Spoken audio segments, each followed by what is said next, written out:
When we look for something in particular, we are turning our eyes away from others.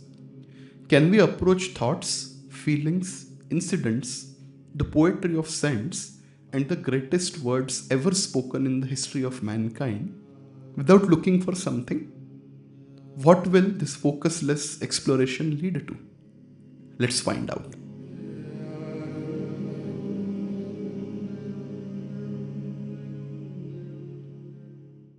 Hello everyone, welcome to Looking for Nothing with Mandar. Today we are going to talk about winning, losing, success, and failure. I have been reading a beautiful doha of Kabir, and I think I read it many years back, and Kabir says, Harijan to hara bhala, जीतल दे संसार, hara hari se mile, जीता जम के द्वार. So he's saying that Harijan, a true bhakt of Lord, is better. थोड़ा हारा हुआ ही अच्छा है. It's not necessary that that person always wins something or always successful, always uptight. Khusro also has a doha which is similar. He says, Khusro दरिया प्रेम का जो उल्टी बाकी धार, जो उभरा सो डूब गया, जो डूबा सो पार. Khusro is saying कि you should not always be floating and on the top of the tide. In fact, he says if you sink in the water, that is better for you. Jo duba so par. I'm going to objectively look at these two lines, because many times these couplets also convey a meaning of or a notion of those sour grapes to the fox. We always feel कि yeah, it's good. These lines are good to pacify someone who is not probably successful in their life, always hit by failures and all those things. So what I'm going to do today is I'm going to talk about my own life.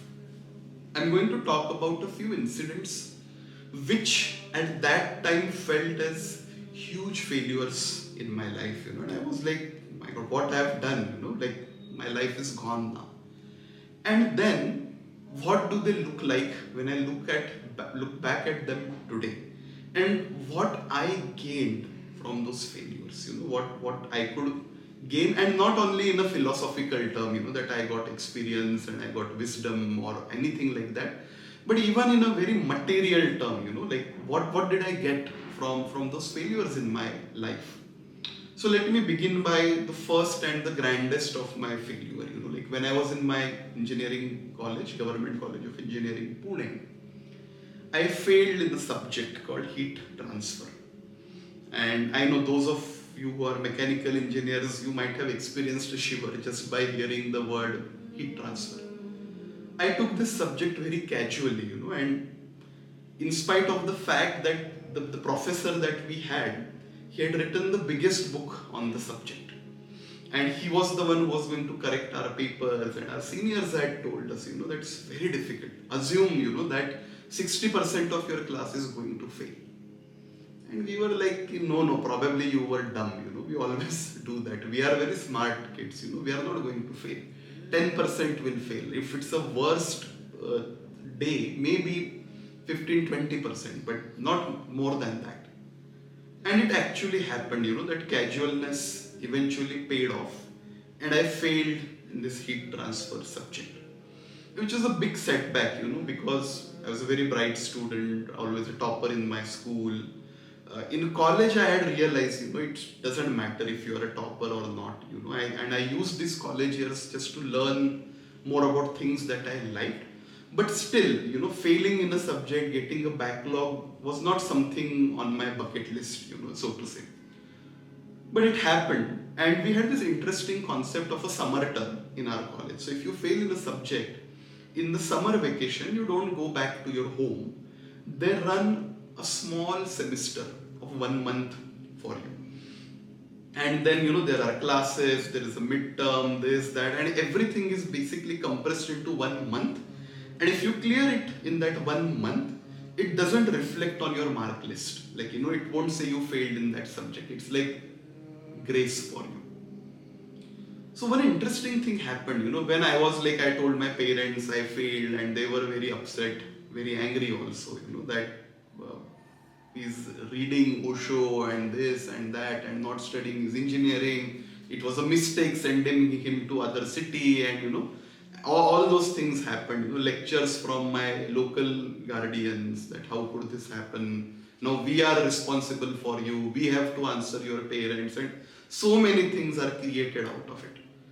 Interestingly, during that 1 month, I was invited to do a small talk where I met Dakshani and I fell in love with her.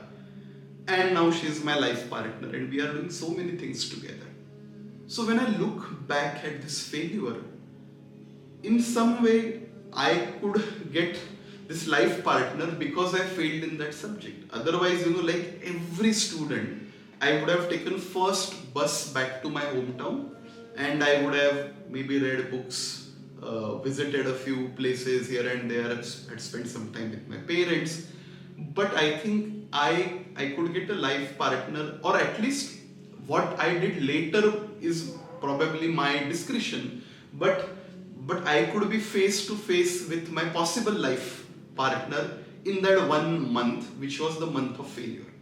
And by the way, like the heat transfer, coming back to that subject, I cleared it not in one attempt. I failed again in that summer term. Term after that, I finally cleared it in the summer term of my final year. But interestingly, look at the work of destiny. I joined a company which specializes in heat transfer and boilers and all the products. And later I was invited as a visiting faculty of the same subject in my college. So I think that is what they call turning the tables. So I think this was not at all a failure for me. It was not at all a loss for me in any way. It felt like a massive one at that time. Moving on. As I told you, I didn't clear that subject in the summer term. So evidently it came shining on my mark list, that I flunked in this subject. And getting a placement was very difficult if you had a life backlog. So I didn't clear that subject even in the next term, and at the time of placements, it reflected on my mark sheet. In spite of that, I was lucky to get a job offer from this company called Polaris, which was in Chennai. And you can imagine now, you have a new girlfriend and you have a new job. And I'm sure many will choose the job over the girlfriend, but I said, no, I don't want to go to Chennai. I will figure out something here in Pune. Even if it pays less, that's okay for me. And I started working for a startup in Pune.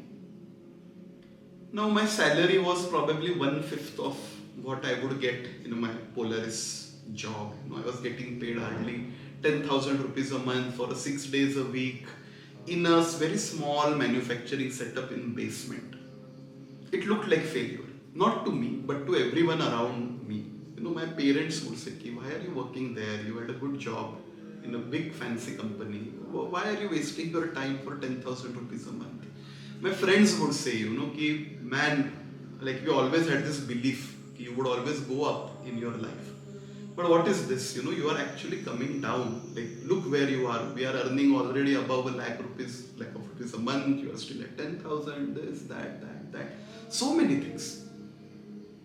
When I look back at that episode, one thing is, I learned so much because this company was founded by two very, very bright young fellows, who had learnt abroad, who had worked for large MNCs. And since I worked for them, I had uninterrupted access to them. I could ask them any questions. They would take me to their alumni meets and here and there, and I learned so much. Probably I wouldn't have learned so much, in my corporate job, even in 5 or 10 years. Another thing, both the founders of this company are very generous people. So when I finally said, okay, I want to get a proper job now, or even Dakshani, when my wife wanted to get a proper job, the founders literally opened their phone books. Okay, which company? Volkswagen. Okay, here is number of their India director. Cummins. Okay, this is their CTO. Talk to him. Give my reference.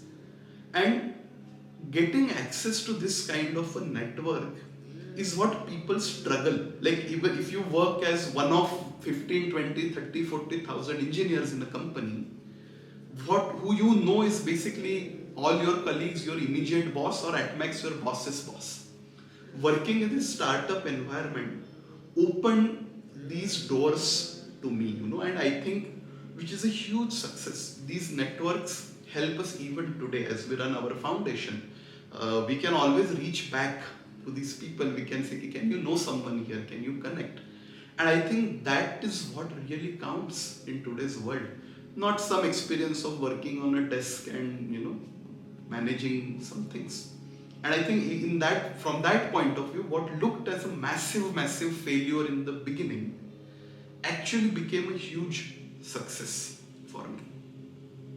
Third thing, which was like like turning tables on a very long arch of time.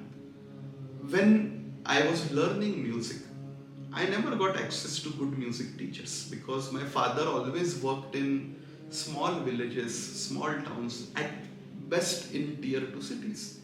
And what we had there were music classes. There were no gurus, who could prepare you professionally to become a musician.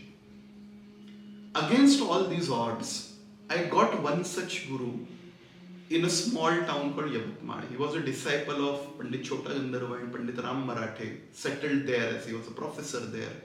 I started learning from him and my father got transferred in 1 year.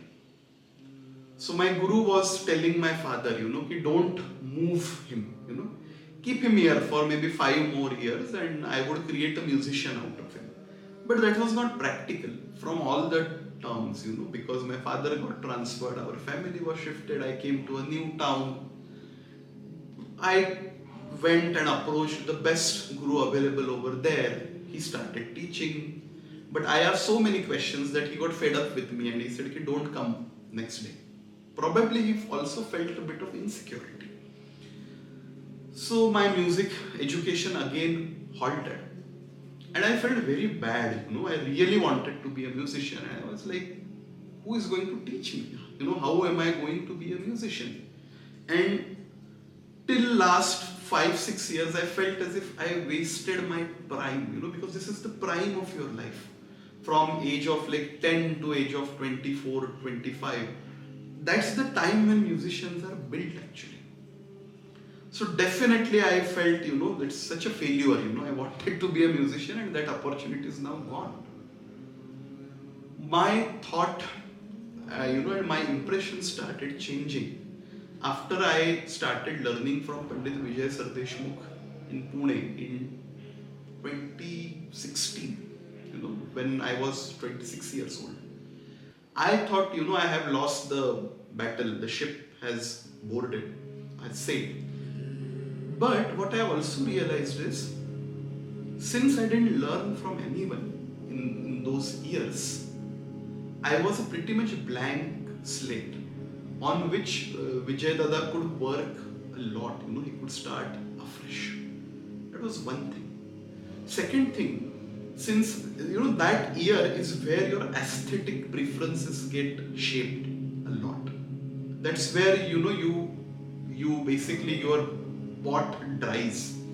After that you can do small fixes, you can paint the pot, but you cannot change the structure of the pot.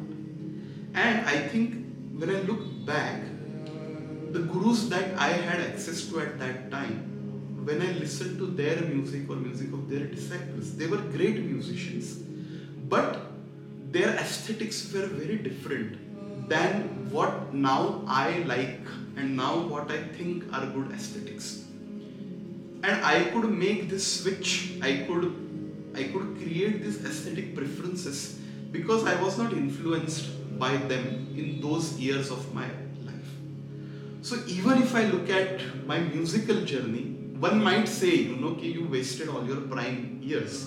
But I have this very firm belief, that it is for my good. And it actually helped me to explore a lot of musical schools, traditions, because I was listening, I was actively listening.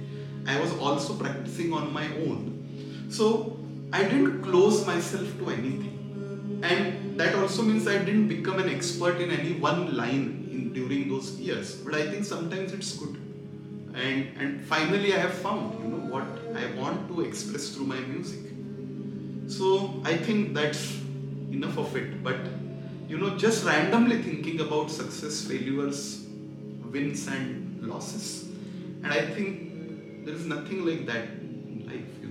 What might feel as a loss today can result in a big win tomorrow, and what might look as a big win, it might turn up it was a loss. And that's okay. That's what life is. Life is not about winning and losing. It's not about success and failures. It's actually all about whether you are living it fully and whether you are enjoying it